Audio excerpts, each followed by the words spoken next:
guys, welcome back to my channel. My name's Irene.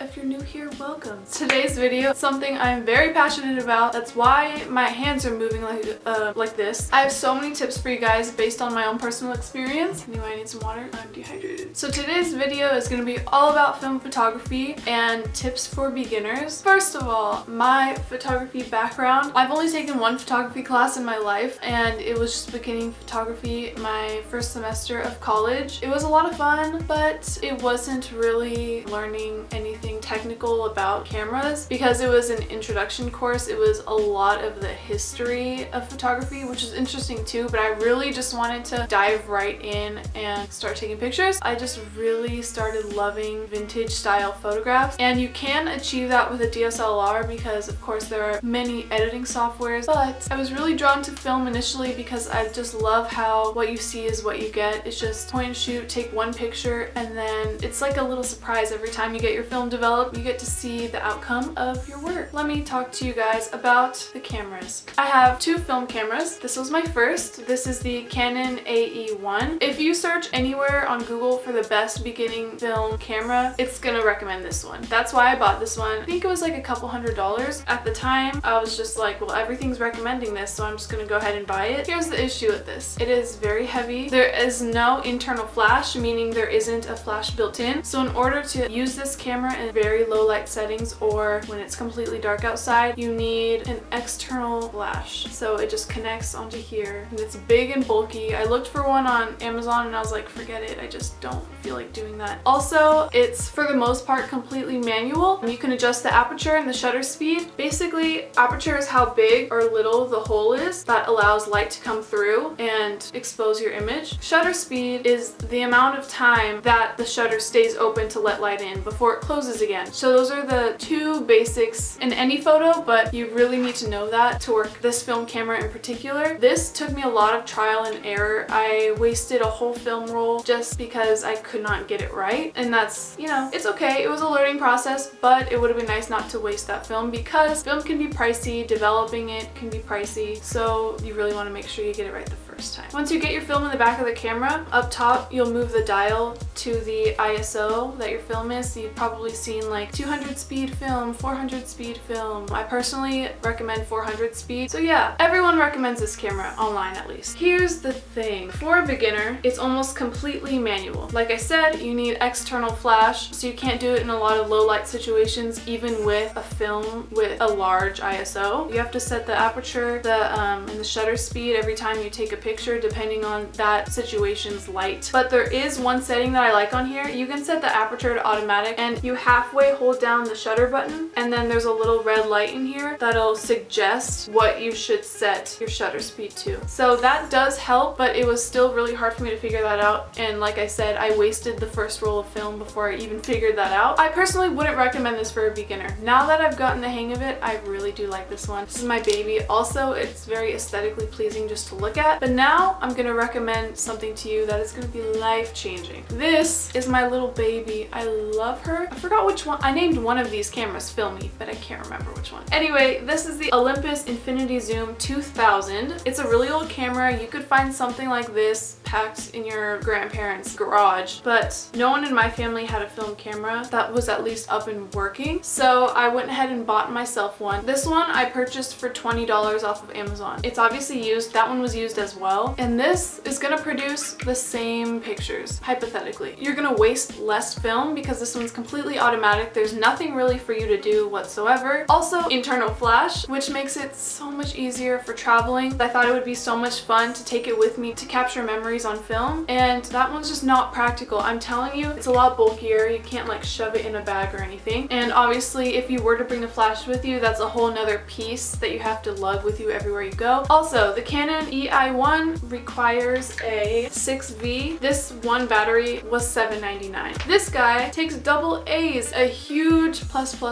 because most people in most households you'll have double A's somewhere. If not though, double A's are really common. You can find them really in any store for definitely less than $7.99 a battery. This one takes two AA batteries. So in total, the AE1 costed me about $200 something plus $8 for the battery. This camera costed me $20 plus Plus, it's very convenient for everyday use, bringing anywhere. So truly, I found a great deal when I purchased the Olympus. Like I said, I purchased mine off of eBay. Go check eBay out. A lot of people think that eBay is a little more sketchy than, say, Amazon, which I agree with you. I had never purchased anything from eBay before, so I was a little apprehensive about it. But when you find an item that you want, look at the seller. Typically, if they sold items before, they'll have a rating, so you can see if that particular seller is on time with sending packages and that they sell good products. Now we're gonna get into some film. The very first pack of film that I bought was off of Amazon, and it was the KODAK PORTRA 400. They were about 6 rolls, but it cost me $42. Guys, you don't have to do that. That was the film roll that I was telling you guys about that I wasted, and it was unfortunate because that was an expensive roll, and then on top of that I had to spend $20 to get it developed, and they were all overexposed and ugly, but it's okay, you live and you learn. Anyway, I would recommend FUJIFILM. This one is the FUJIFILM FUJICOLOR 200. 200 is good for really sunny days. Oh, hold on, I have another thing to tell you. This thing did not, when you buy this camera on Amazon, from what I've seen from the reviews, it doesn't come with a strap. So that was extra money I had to spend because I had to buy a strap. Then I bought the strap and realized that there was nowhere to connect the strap to. You see this little triangle thing? I had to buy that piece also, 2 of them for each side, which wasn't expensive, but it was like, I didn't know all the things I needed from the get-go. So it was like, I ordered the camera and then realized, no, I need a strap. And I ordered the strap and the strap finally got there. And then I was like, I can't even put the strap on yet because I need the little hardware pieces. So keep in mind things like that. Like this one I saw in the picture that had a little strap wrapped around it, and that was something I was looking for. So now that I have talked my voice box out, I'm gonna talk to you guys about getting it developed. So I get my film developed at Walgreens. It's the only place by me that develops film. When you get film from Walgreens, they do give you however many copies of each picture that you would like. I always just order 1 copy of each picture because if I want more, I can always make more copies. They also give you a CD with all of your prints on them, so you can basically plug the CD into a laptop and pull them all up there, and then you can send them to your phone. That's just a good way to get them online easily without needing to rescan each picture, you know what I mean? They do not give you your negatives back. I would seriously hardcore recommend Walgreens to you if they gave you your negatives back, but they don't. If anyone's unaware, the negatives are basically, once you are done with the film roll, it gets wound back up into, that's another thing. I'm sorry this video is so disorganized, but I have a ton of things to tell you, so hopefully you've watched until this point so that you're able to benefit from all these tips that are like flying into my head at full speed. This one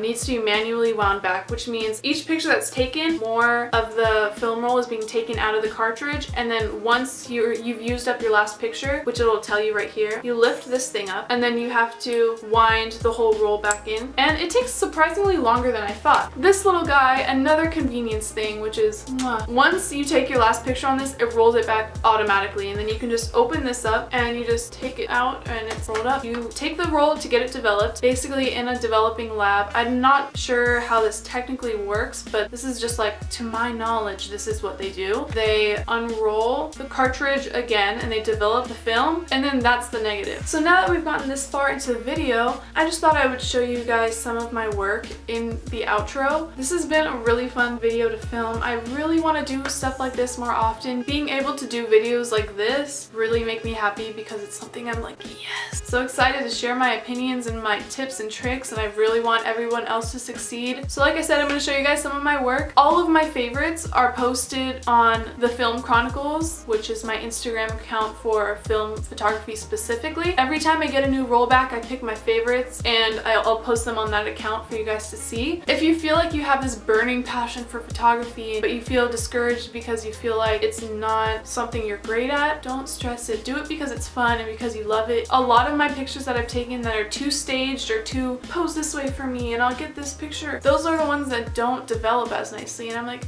this picture could have been composed a bit nicer, but you know. And it's always just the accident pictures that I'm like, wow. If you would like me to just give you a full-on conclusion of this video, if you're a beginner, I recommend getting a cheapy camera on eBay or something. Look for internal flash, maybe look for autofocus and all of the automatic things just for when you're beginning. Also look for a camera that has a strap on it, and then go ahead and invest in a more expensive camera. I wish I would have done it the other way around. I'm hoping you guys can learn from my, not a mistake, but my experience. That concludes this video. Thank you so much for watching. I really hope you learned something. Even if you're not interested in photography, me. If you stayed until the end, that really means a lot to me. Go ahead and subscribe, leave a like, comment letting me know what you thought. If you have any other tips for me, let me know. I know I'm not a pro. I know that I probably used some of the terminology wrong when I was trying to explain things, and it's fun for me, you know? So I don't try to take it too seriously. Maybe I should.